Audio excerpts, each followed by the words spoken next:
Buongiorno, oggi sono qui con Eros perché vi voglio spiegare un trucchetto, chiamiamolo così, con cui possiamo determinare fin da quando siamo in terra più o meno la lunghezza delle staffe che dobbiamo impostare sulla nostra sella. È indifferente da quale sella usate, per l'inglese o per l'americana è sempre la stessa cosa.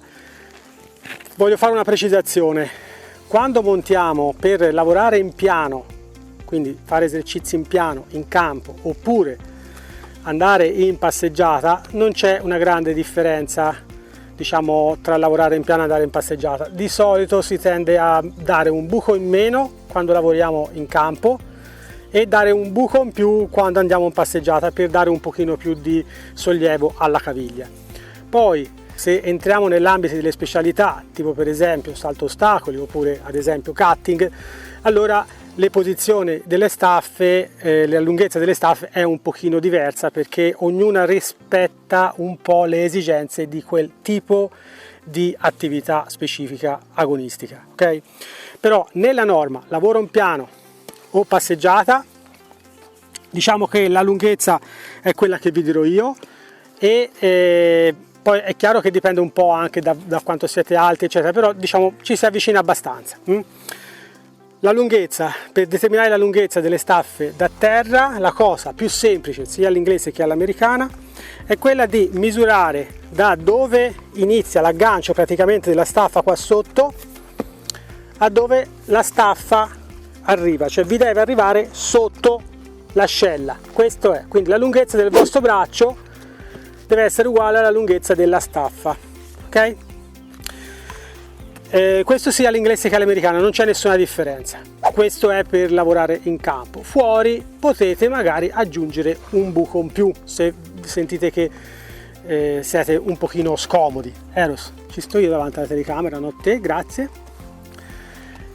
La cosa che potete fare poi, una volta che siete saliti in sella, per poter determinare se la lunghezza è corretta, è quella di, oltre vabbè chiaramente anche a provare a alzarvi e provare a fare qualche passo di trotto, che lì lo capite subito, però dovete essere un po' esperti.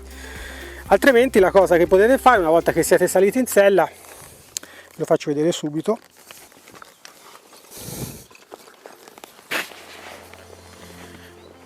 una volta che siete saliti in sella, quello che potete fare è buttare giù i piedi, lasciarli penzolare accanto alle staffe. Se le staffe vi arrivano più o meno, vedete dove sono le mie, ora c'ho il ceps, magari si vede poco, si vede un po' meno, vediamo un pochino se riesco a tirare un pochino su il ceps, ok? Vedete, più o meno arrivano alla noce della caviglia. Se la base della staffa vi arriva alla noce della caviglia, più o meno diciamo ci siamo come lunghezza.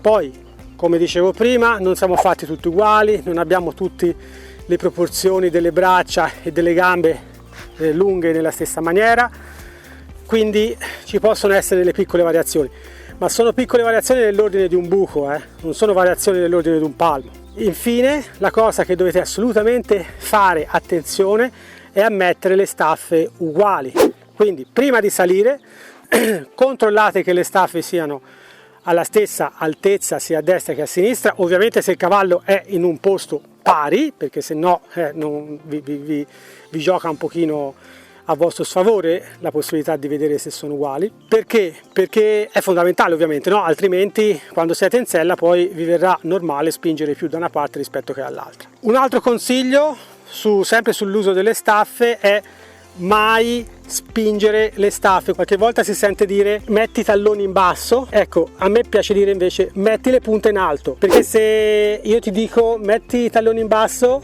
normalmente ti viene da spingere sulle staffe per mettere i talloni in basso, ma se io ti dico metti le punte in alto, praticamente sotto la staffa ti ci viene l'aria, perché non spingi più forte sulla staffa, ok? Che hai tirato su le punte. Quindi questo è un altro aspetto importantissimo.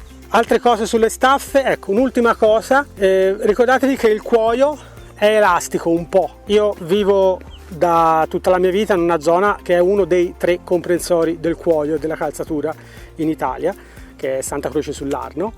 Staffoli, dove è il nostro centro, è accanto, è una frazione di Santa Croce sull'Arno, per cui diciamo che di cuoio qualche cosa ne so. Vi posso garantire che il cuoio è un materiale elastico che con il tempo tende a prendere la forma e quindi anche a allungarsi.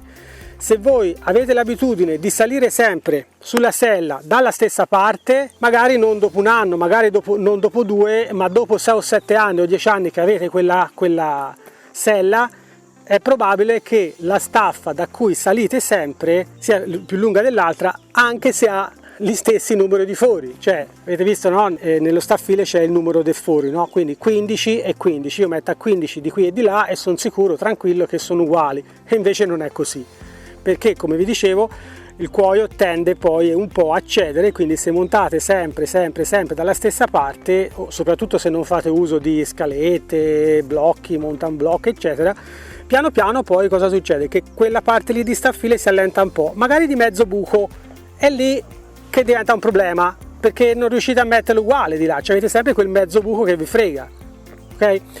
Consiglio qual è il mio? Montate anche da destra, montate sia da sinistra che da destra, magari una volta montate da destra e poi scendete da sinistra, la volta dopo montate da sinistra, scendete da destra. Ultimo consiglio che vi voglio dare: per montare da destra, coloro che non sono molto abituati a farlo e magari hanno un cavallo che non è proprio un nanetto, vi consiglio di partire da una piccola piattaforma, che potrebbe essere anche semplicemente un pancale. Però anche un pancale vi leva quei 20 cm, 15 cm che vi permettono comunque di imparare i movimenti senza dovervi appendere alla sella o senza durare le 7 fatiche di Ercole. Piccolo blocchettino basso, anche un pancale va bene, 10-15 cm, vi dà quell'aiutino in più e piano piano, quando avete preso l'abitudine, potete anche togliere il blocchettino e iniziare a montare senza. Però vi consiglio sempre di montare sia da destra che da sinistra. Ovviamente quando lo fate la prima volta assicuratevi che il vostro cavallo sia abituato a montare anche da destra, se no vi succede come mi è successo a me nel video che ho fatto l'anno scorso su quel cavallo che era traumatizzato. Comunque se andate a cercare, magari ve lo metto qua nelle schede così lo trovate più velocemente. Comunque cavalli che sono abituati a montare sempre da sinistra, a volte quando montate per la prima volta da destra può succedere che si spaventino. Con il consiglio di oggi è tutto, spero che anche questo video vi sia piaciuto, almeno che vi abbia dato qualche spunto su cui riflettere. Mi raccomando, ricordatevi, impostazione da lavoro in campo, impostazione da passeggiata fuori, ok? La differenza è giusto un buchetto per avere un po' più di relax sulle caviglie. Grazie di nuovo di essere stati con me anche oggi, vi ringrazio per l'attenzione, se vi è piaciuto il video fatemelo sapere tramite un like o tramite un commento, che è ancora più gradito, e condividetelo nei vostri profili. Alla prossima!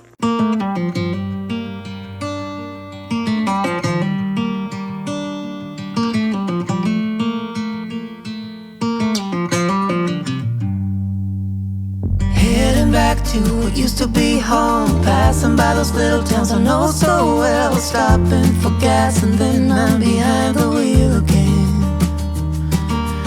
Driving is like a spiritual cleanse, where every mile is a new beginning and every bend holds a new end. Eyes on the road, don't lose control. I'm speeding fast to chase my soul.